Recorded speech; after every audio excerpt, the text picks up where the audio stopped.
Imprensa gringa fala, Cadillac esteve em conversas com Felipe Drugovich. Vice-presidente da FIA pede demissão por divergências com Mohamed Olukibi Ben Sulayem. McLaren anuncia entrada como equipe de fábrica no Mundial de Endurance. Leclerc avisa, vou seguir o meu caminho. Cidade do Cabo apresenta projeto para circuito de rua, mirando em sediar a Fórmula 1, e agora a África tem 3 candidatas. Chegamos ao final de semana do Grande Prêmio do Bahrein, quarta etapa do campeonato, a primeira num horário para nós brasileiros, no nosso fuso horário, decente. Então, senta aí para falar de tudo neste Media Day em preparação para amanhã já termos carro na pista.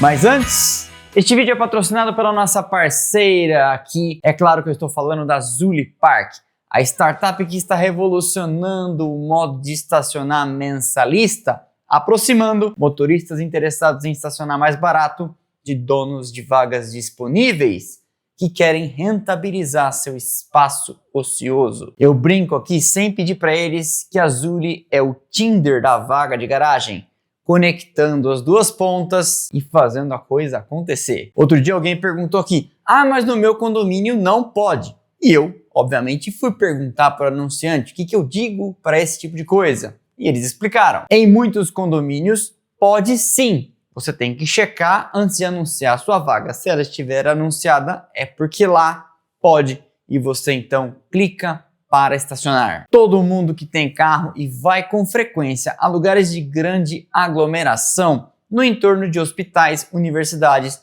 fóruns, centros comerciais, sabe? As vagas para mensalista explodem de valor. Estamos falando de 300, 400, 500, aqui em São Paulo, R$600 por mês. Só que às vezes naquela região tem vagas disponíveis. Pessoas que não têm carro, que não usam aquele espaço e que poderiam então rentabilizar, fazer uma renda extra e oferecer vagas mais baratas para quem precisa. É só organizar, todo mundo faz negócio. É fácil, é rápido, é inteligente. Por dentro da plataforma. Quem estaciona, cadastra seus documentos, cadastra seu carro. Quem tem a vaga, cadastra a vaga e também seus dados. E os pagamentos são então feitos pelo sistema. Você paga para o sistema paga para o dono da vaga, evitando problemas, reduzindo drasticamente o risco de golpes. Você sabe como é que é, né? Você não quer receber por aí links para pagamentos e depois cair no golpe do Pix e etc. Portanto, acabando aqui, fixo no primeiro comentário e também na descrição, passa no site da Zully Park, comece a estacionar mais barato ou rentabilizar o seu espaço disponível. Beleza? Então é isso. Seguimos. A imprensa gringa comentou nesta semana que Felipe Drugovich foi visto no paddock do Grande Prêmio do Japão em Suzuka, conversando com o pessoal da Cadillac. Quem seria a imprensa gringa? O jornalista muito respeitado Joe Saward, que escreveu no blog dele, ele sempre vai aos grandes prêmios e sempre relata suas experiências, não só de notícias, vai contando uma imensa de uma história, que viu Drugovich e Bottas conversando com a galera da Cadillac. E aí o que a gente faz nessas horas? Bom, a gente pode ficar postando e especulando, ou a gente pode ir atrás da informação para passar para vocês. Foi o que eu fiz, passei a mão no telefone e fui conversar com quem de direito, responsável pelas informações da carreira de Drugovich. E o que recebi de resposta foi: sim, há conversas, mas são conversas genéricas sobre automobilismo, nada específico sobre Fórmula 1. Lembrando que Drugovich correu com o carro da Cadillac no ano passado, nas 24 horas de Le Mans, e correu neste ano pela mesma Cadillac as 24 horas de Daytona. Pode significar muita coisa, pode não significar absolutamente nada. O que se sabe é que a Cadillac vai atrás de um piloto experiente, abre-se o leque para o já mencionado Bottas, Sérgio Pérez, Daniel Ricciardo, de repente um Kevin Magnussen, Guan Yu Zhou? Então, a Cadillac virá com motores Ferrari nesses primeiros anos até aparecer com sua própria unidade de potência. E o Zhou é um reserva da Ferrari. E a China era, não sei se ainda vai continuar sendo, um mercado relevante para a marca americana. Drugovich segue como reserva na Aston Martin e amanhã, no treino livre 1 substitui Fernando Alonso e fará a primeira sessão ao lado de Lance Stroll. Isso faz parte daquela programação que as equipes são obrigadas a ceder o carro para novatos em 2 sessões por ano, que no ano que vem vão aumentar para 4, o que eu acho ótimo, sendo o conceito de novato um piloto que não tenha disputado mais do que 2 grandes prêmios nos últimos anos. Drogovic vai pela Aston Martin. Ayumu Iwasa, outro piloto da Honda, substitui Max Verstappen, o que significa que no TL1 a Red Bull amanhã é full japonesa. Frederic Vest assume o carro de Russell na Mercedes, Dino Beganovic o de Leclerc na Ferrari, Luke Browning o carro de Sainz na Williams e por fim Ryu Hirakawa, piloto da Toyota, no carro da Haas de Oliver Behrman. O vice-presidente da FIA, Robert Reid, pediu demissão, renunciou ao cargo, anunciando divergências com Mohammed Ben Sulayem, o atual presidente da entidade. Ele saiu afirmando haver uma ruptura fundamental nos padrões de governança do órgão. Traduzindo, Mohammed Ben Sulayem não vem respeitando as regras internas da FIA para tomada de decisões. E isso, desde sua chegada em dezembro de 2021, tem levado a um banho de sangue interno, com diversas pessoas em posições sêniores renunciando, pedindo demissão, se afastando de suas funções. Não é a primeira pessoa e possivelmente não será a última a sair. Natalie Robin, que ficou pouco tempo como CEO, Johnny Herbert, ex-piloto de Fórmula 1 que era comissário, também caiu fora. O diretor de provas Niels Wittich, às vésperas do Grande Prêmio de Las Vegas do ano passado. E um dos cabos eleitorais de Sulayem na sua eleição, David Richards, também pulou fora. Ele é uma figura muito influente no automobilismo inglês, dono da ProDrive, que cuidava da equipe Subaru no Rally e que já foi team principal da BAR Honda na Fórmula 1. Também ele publicou semanas atrás, a gente comentou por aqui, uma dura carta criticando Sulayem. Na ocasião, Richards rompeu com quem ele apoiou a eleição quando Sulayem tentou enfiar na goela de todo mundo um acordo de confidencialidade, proibindo todo mundo de falar do que era discutido nas reuniões. E isso não é permitido pelos estatutos da FIA. Robert Reid, que está de saída, comentou: "Quando eu assumi o posto, eu assumi para servir a FIA, seus membros e não para servir ao poder. Ao longo do tempo, eu testemunhei uma contínua erosão dos princípios que prometemos manter. Decisões vêm sendo tomadas a portas fechadas, passando pelas estruturas e pelas pessoas que existem para estes processos internos." E ele não parou por aí. Assumiu o posto acreditando poder entregar maior transparência, governança mais forte e mais liderança colaborativa. Não posso permanecer de boa fé fazendo parte de um sistema que não mais reflete essas ideias. O afastamento não é fácil para mim, mas permanecer significaria comprometer o que eu acredito. Isso são princípios e não política. Ben Sulayem tem uma eleição para concorrer no final do ano, ele tenta continuar no cargo e até o momento não há um candidato viável de oposição.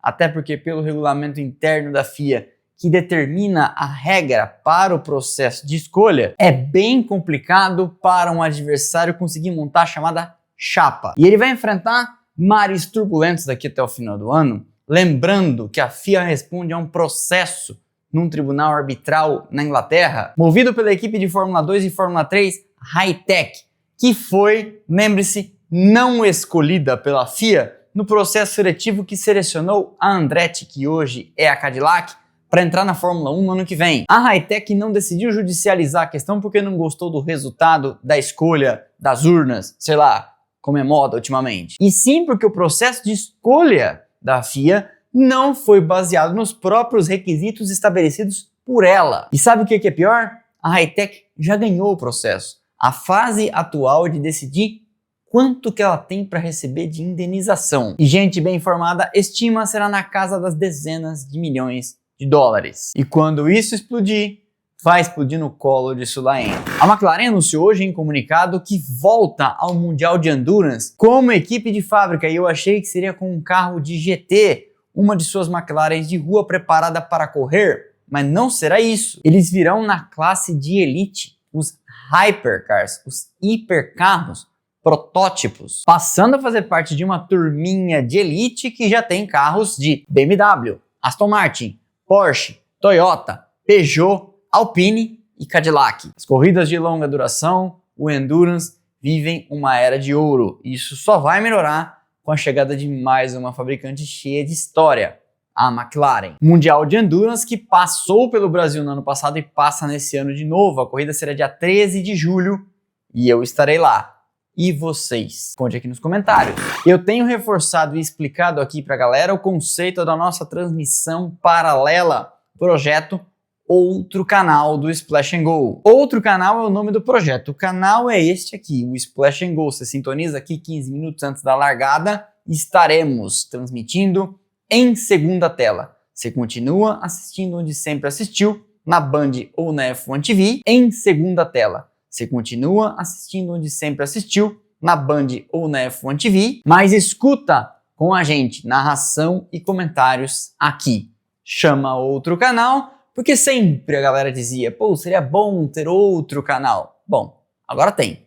O nosso. Fizemos as 6 últimas corridas do ano passado e o plano é fazer essa temporada completa, mas estamos atrás de anunciantes para viabilizar esse projeto. Já fizemos Austrália, China, Japão. Nesse final de semana é o Grande Prêmio do Bahrein. A largada é meio-dia, já falo dos horários por completo e a partir das 11h45 a gente entra online para o pré-corrida e vamos com você até a bandeirada. Encontro marcado então no projeto Outro Canal. Charles Leclerc, piloto da Ferrari número 16 e que tem nesse ano como companheiro Lewis Hamilton, mandou avisar. Daqui para frente vai seguir caminho próprio. E muita gente pensou, será que ele vai sair da Ferrari? Não é exatamente isso. Aparentemente, Leclerc não mais seguirá o caminho do acerto que a equipe vem fazendo, baseado no feedback de Lewis Hamilton, e adotará suas próprias escolhas de acordo com aquilo que ele considera melhor para o seu desempenho. Aparentemente, a Ferrari estava explorando similitudes, coisas parecidas no jeito de conduzir dos dois, e isso estaria desagradando Leclerc, aparentemente porque ele estaria perdendo desempenho com isso. E ele disse, vou seguir meu próprio caminho. Agora, a Ferrari traz para esse final de semana peças novas, tentando solucionar um tema na traseira. Lembra que Hamilton foi muito bem na classificação e na sprint na China, e depois foi desclassificado da corrida por excessivo desgaste na placa que vem embaixo do assoalho? Pois é, aparentemente o carro da Ferrari, na configuração que agrada ao Hamilton, baixo e com a carga de mola no máximo, ou seja, muito dura, funcionou no quali e na sprint, que tem 1/3 da distância de um grande prêmio, mas com o tanque cheio para a corrida inteira, fez o assoalho bater demais, desgastar a tal da placa, o que ocasionou a desclassificação da Ferrari de Lewis Hamilton. E aí, para o Grande Prêmio do Japão, operaram então o final de semana inteiro, especialmente na corrida, com uma altura mínima do carro mais alta, o que prejudica o downforce desses carros de efeito solo. E agora a Ferrari está tentando achar uma solução que permita ao carro andar abaixo, dar mais confiança para os pilotos e não bater muito no asfalto. Por fim, sobre a Ferrari, Fred Vasseur disse que os pontos que a Ferrari tem aqui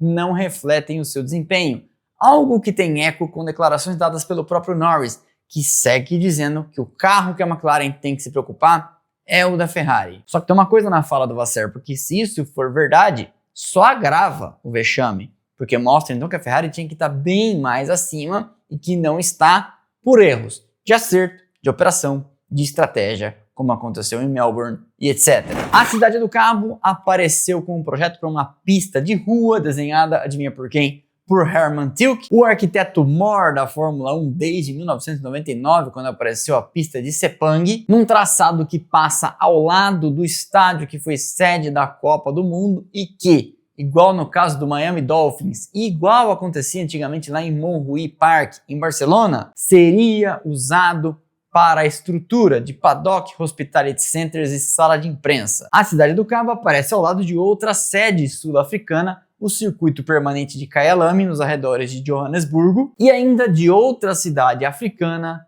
a capital de Ruanda, que também tem tido conversas com a Fórmula 1 para receber uma corrida. É grande a pressão sobre a Fórmula 1 e sobre a Liberty, porque no mundo em que ela diz que tem um campeonato mundial, ela tem um campeonato mundial que não passa por apenas um continente. E aí o argumento de que vocês só correm atrás da grana fica forte. Amanhã cedo já tem carro na pista, estão aqui os horários que ficam fixos ao longo do final de semana no nosso Instagram e no Twitter. E se você faz parte dos canais de notificação de Telegram e de WhatsApp, já recebeu também para deixar salvo e mandar para os amigos. 8h30 da manhã, UTL1, meio-dia, UTL2, finalzinho da tarde, vem nosso vídeo comentando de tudo que aconteceu na pista e fora dela. No sábado, 9h30, UTL3, 1 da tarde, a classificação.